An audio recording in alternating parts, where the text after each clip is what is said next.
নমস্কার বন্ধুরা, আমি ছান্দা। কেমন আছো সকলে? আশা করি খুব ভালো আছো। আমিও খুব ভালো আছি। আমার আরও একটি নতুন ব্লগে তোমাদেরকে অনেক অনেক স্বাগত জানাই। তো বন্ধুরা, আজকে হচ্ছে মঙ্গলবার, ঘড়িতে এখন 10টার মতো বাজে। আর এই তো দেখো, আমি রান্নাবান্না শুরু করে দিয়েছি। আর এর আগেও যে সমস্ত কাজ ছিল, যেমন সকালের বাসি কাজ আর টিফিন বানানোর কাজ, সেটা তো হয়েই গেছে। আর টিফিন বানিয়ে ছেলেদেরকে দিয়ে দিয়েছি, ওরা স্কুলে চলে গেছে। আর আমরাও সকলে টিফিনটা করে নিয়ে রান্না বান্না শুরু করে দিয়েছি। তো একটু তাড়াহুড়োই আছে, তাই বেশি কিছু আজকে রান্না করব না। ফ্রিজে একটু মাছ ছিল, ভাবলাম আজকে ফুলকপি দিয়ে মাছ দিয়ে একটু ঝোল মতো তরকারি করব। আর কারণ এরকম তরকারিটা বেশ খেতে ভালো লাগে। আর শীতকালে এই ফুলকপি আলু মাছ দিয়ে তরকারিটা গরম গরম ভাতের সাথে খেতে কিন্তু খুবই ভালো লাগে। আর শীতকালের ফ্লেভারটাই হয় আলাদা। তো অনেকেই এই তরকারিটা বানায় দেখেছি, আর আমিও বানিয়েছি বহুবার। আর যতবারই বানাই একঘেয়েমি লাগে না, ভালোই লাগে খেতে। তো যাই হোক, আর আজকে অন্যভাবে একটু করলাম। ফুলকপি আলু একটু ভেজে নিয়েছি, নিয়ে তারপরে যা মশলা দেবার দিয়ে সমস্তটা দিয়ে, আলু দিয়ে ফুলকপি দিয়ে ভালো করে আবারও কষিয়ে নিয়েছি। আর একটু সিমলা মির্চ ছিল, আর টমেটো পেঁয়াজ দিয়ে দিয়েছি আর কি তরকারিটার মধ্যে সামান্য। তো অন্যদিন আমি পেঁয়াজ দিই না, আদা জিরে বাটা রসুন বাটা এটা দিয়েই করি। তো একটু পেঁয়াজ সকাল আর টিফিন বানিয়েছিলাম, তো বেঁচে গিয়েছিল, সেটাই আর কি দিয়ে দিলাম। আর এই তো দেখো, সমস্ত মশলা দিয়ে সুন্দর করে কষিয়ে নিয়ে গরম জল দিয়ে দেব। আর কিছুটা তরকারি আমি তুলে রাখবো, কারণ যদি অনেকটা তরকারি হয়ে যায়, কি বলো তো, সব তরকারিটা মাছ দিলে আর এই তরকারিটা ঠান্ডা হয়ে গেলে মাছ দিলে ভালো লাগে না খেতে, একটা আষ্টে গন্ধ লাগে। তাই জন্য ভাবলাম একটু তুলে রাখবো, তারপরেই মাছটা দেব। তো এইভাবেই আজকে রান্নাটা করেছি। আর ওদিকে করলা ভাজা হয়ে গেছে, মাছটাকেও আমি ভাজতে দিয়ে দিয়েছি।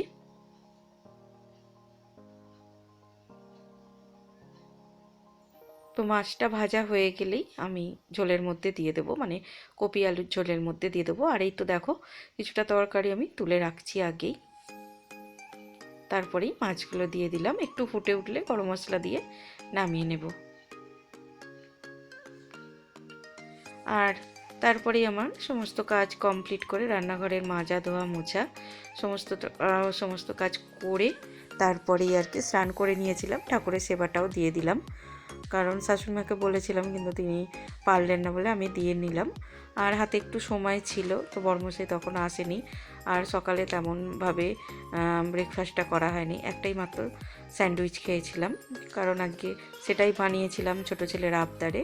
তো সেটা আলাদা একটা ভিডিও তোমাদের সাথে শেয়ার করব। তো দেখো, খেয়ে দিয়ে বেরিয়ে পড়েছি, যাচ্ছি মাসির বাড়ি। তো কিছুদিন আগে একটা ব্লগ শেয়ার করেছিলাম যে আমার মেসোমশাই মারা গেছে, তো সেখানেই যাচ্ছি। আর সেখানেই আজকে ঘাটে স্নান আছে। তো আজ মঙ্গলবার, আজকে ঘাটে স্নান আছে, কাল বুধবার আছে শ্রাদ্ধ, আর শুক্রবার আছে নিয়মভঙ্গ বা আলিশ পিণ্ডি যেটা বলা হয়। বৃহস্পতিবার অমাবস্যা বলে, তো বৃহস্পতিবার হবে না, হবে শুক্রবার। তো যাই হোক, আমার বর্মশাইয়ের দুদিন টাইম হবে না, কারণ বুধবার আমাদের দোকানে ডাক্তার থাকে, একটু ব্যস্ততাই থাকে। তো সেই জন্যই আর কি বর্মশাইকে বললাম, তাহলে হয়তো নাও যাওয়া হতে পারে, তাহলে এক কাজ করি, চলো আজকেই চলে যাই।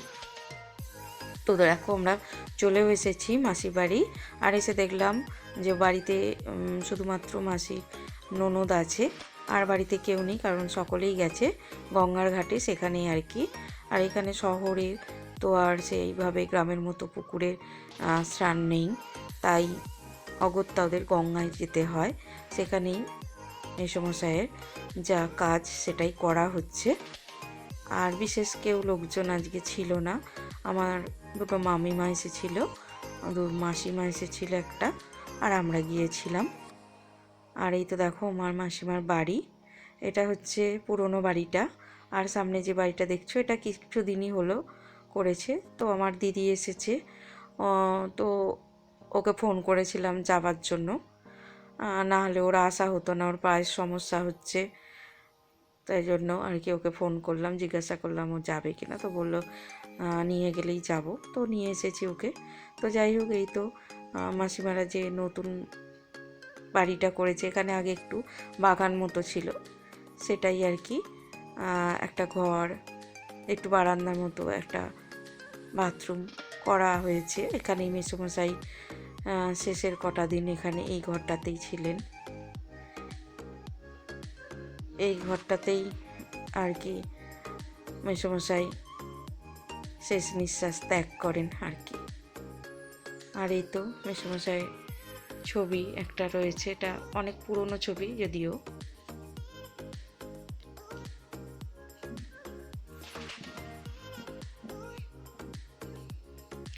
তো আমরা বাড়িতেই অপেক্ষা করছিলাম, বলছিল যে এক্ষুনি চলে আসবে। আবার কেউ বলছিল যে ঠিক নেই কতটা সময় লাগবে। আর এই তো দেখো এখানে মাসি, মেসোমশাই আর ভাই বোনের ছবি। তো বোন এখন এখানে নেই, ও বাইরে থাকে আমেরিকায়, তো আসতে পারেনি, মানে সম্ভবই নয় আসার। আর এই দেখো, এই যে খাটগুলো দেখছো, এগুলো ঠিক খাট নয়, পালঙ্ক নাকি বলে, বহু পুরনো। তো একমাত্র এই মাসির বাড়িতেই আমি দেখেছি। তো যখন ছোটোবেলায় একবার এসেছিলাম তখন বাড়িটার রূপ আলাদা ছিল, এখন অনেকটাই পাল্টে গেছে। আর এত বড় বাড়ি মাসিমা একা দেখাশোনা করতে পারে না, এমনিতেই মেসোমশাইকে নিয়ে ব্যস্ত ছিল, তার উপর একটা ননদ থাকে, তাকেও দেখাশোনা করতে হয়। সমস্ত দায়িত্ব, কাজ কর্ম সমস্তটাই মাসিমাকে একা সামলাতে হয় আর কি। আর দুটো ঘর নিচে আছে, দুটো ঘর উপরে, আর ওদিকে নতুন ঘর একটা করেছে। এই হচ্ছে ঘর। আর এইসব ঘর এখন মানে কেউ ব্যবহার করার লোক নেই, পড়েই থাকে। আর বহু পুরনো দিনের এই পালঙ্ক প্রতিটা ঘরেই আছে। সমস্ত যা বেশিরভাগ আসবাবপত্র আছে সমস্তটাই অনেক পুরনো, আর কি পুরনো আমলের যে স্টাইলটা সেরকমই। তো আমি একবারই ছোটোবেলায় এসে মাসিমার বাড়িতে 2-3 দিন ছিলাম, তারপরে তো আর আসাও হয় না, থাকাও হয় না।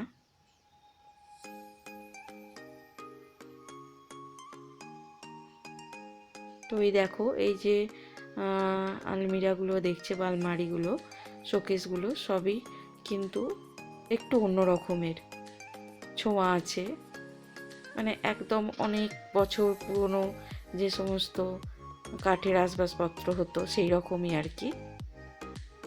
আর এটা যখন আমি আগে এসে দেখেছিলাম অনেক কাঁচ দেওয়া ছিল, আর তখন পালিশ করা একদম চকচকে ছিল। এখন একটু ম্যাড়ম্যাড়ে হয়ে গেছে, মানে যত্নের অভাবে।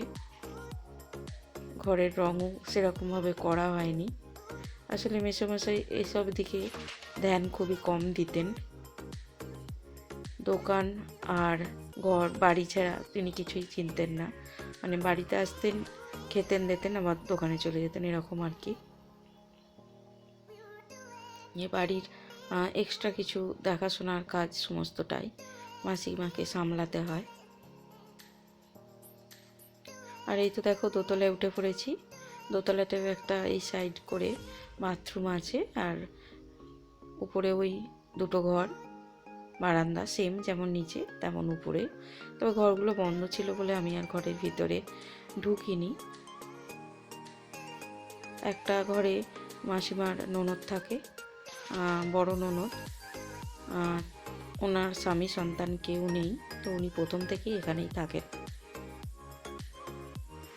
তো এগুলো সব ভাইয়েরই, প্রিন্টার মেশিন, আর ভিতরে দেখলাম কম্পিউটার রয়েছে।